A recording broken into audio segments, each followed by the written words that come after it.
Illumination is an animation studio that I don't really have a lot of respect for.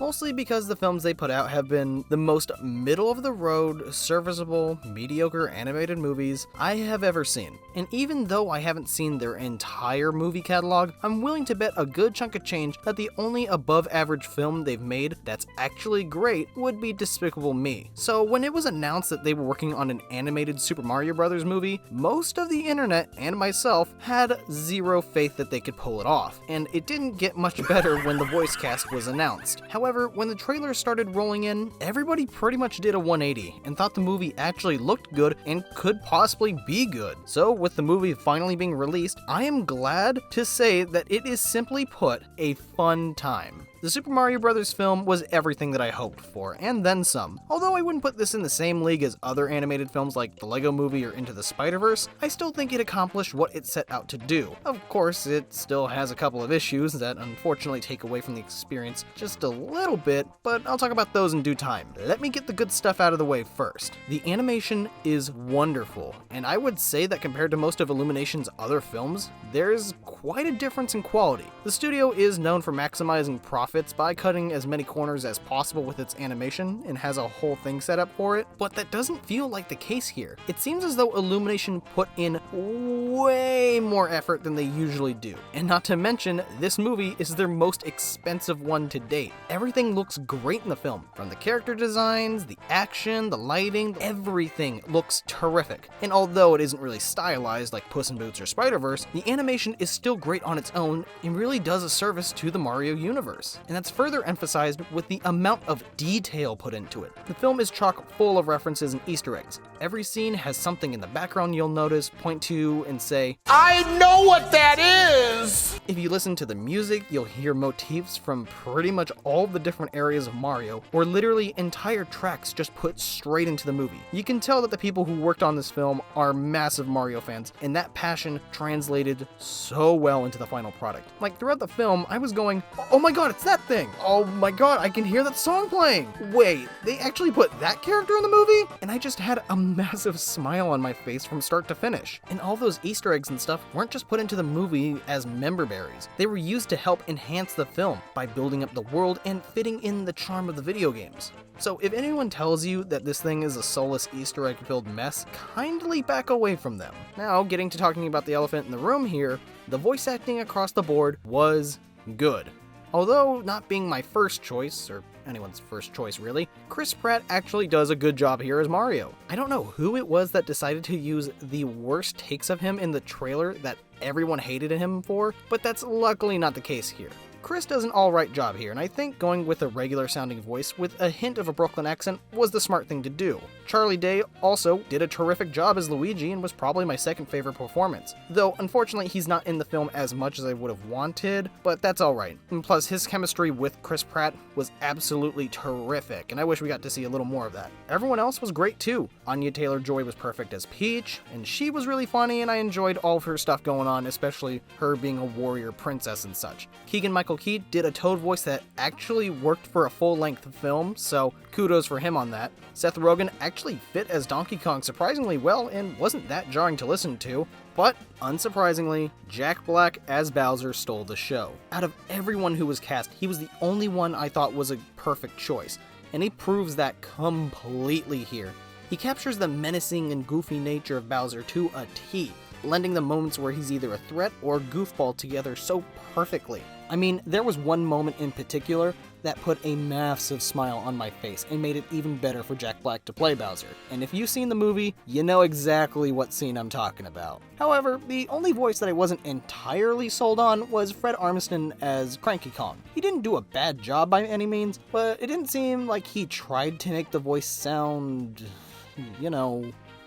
cranky. Like it sounded like he had just walked into the recording booth, said his lines in a few takes, and then was done. But besides him, everyone else was great. However, with all that awesome stuff out of the way though, there were a couple of gripes I had with the movie. Firstly, why the hell was licensed music used here? Like, I enjoy the songs that were used in the film, don't get me wrong, but I don't think Thunderstruck really works in a Super Mario Brothers movie. especially since composers Brian Taylor and Koji Kondo, who, by the way, has composed some of the most iconic music in the Mario series, including the main theme, worked on this film and created pieces for these scenes that use licensed songs. Luckily, the music is available on iTunes, and hopefully there'll be an option for those tracks to be switched in the DVD release. Another pretty substantial issue here is the pacing. It's just way too fast. The movie jumps from scene to scene without really letting there be enough time for them to breathe. Like when Mario and Peach first meet, their interaction lasts about less than 5 minutes until the film moves into the next scene. And with everything going by so quickly, a lot of characters don't really have enough characterization. Like, the film tries to have this subplot with how Mario's dad thinks he's a failure. I can't believe that sentence just came out of my mouth. But the film doesn't really address that. Throughout the whole thing, there's only like 2 moments where it's actually brought up, but with the fast pacing, it's not given enough time to actually be fleshed out. Other characters are also really underutilized, like Luigi and Toad, both of which get a shockingly small amount of screen time. Toad in particular literally shows up and goes on the adventure with Mario and Peach for no reason. He just kinda was there and doesn't really do anything, besides provide a couple of comedic moments. The movie is only an hour and 30 minutes long. I think if it perhaps got maybe like 10 or 15 more minutes of runtime, then the pacing and in turn characters would be fixed for the most part. I will say though that the most baffling decision in the movie was definitely separating Mario and Luigi for a majority of the runtime, because the chemistry between Chris Pratt and Charlie Day was extremely good, and the beginning of the film makes you believe that these two have a great relationship.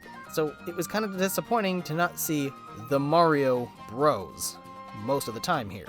Like, I understand the filmmakers didn't want Peach to get kidnapped and have her be a warrior princess instead, but then why not come up with a different plot that doesn't involve kidnapping? I've played the Mario RPG games. There are a ton of different plots you could come up with that don't involve the princess being kidnapped, and Mario and Luigi still being together. I mean, if a kid's film based on frickin' Legos can have a tightly written plot that's intended for both children and adults, I don't see why that couldn't have been done here. Especially since there's quite a few plot conveniences through the film that, while though don't take me out of the experience, were noticeable enough for me to raise my eye a little bit. And yeah, I do think that terrific animated films like Puss in Boots, which came out recently, do in some ways make this one look a little bit worse, because if a film like that, which also was aimed towards children mind you, can have an extremely tight plot and be enjoyed by both kids and adults, I don't know why this couldn't have been that either.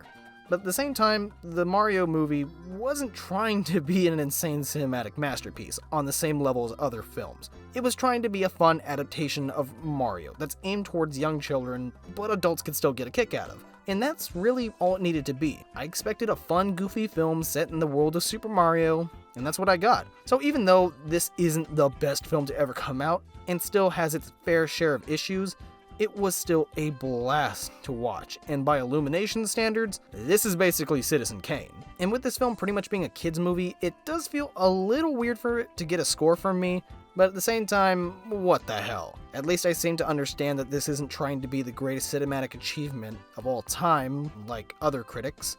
I really don't know why the scores are so low. Like, what movie were they watching? Sheesh.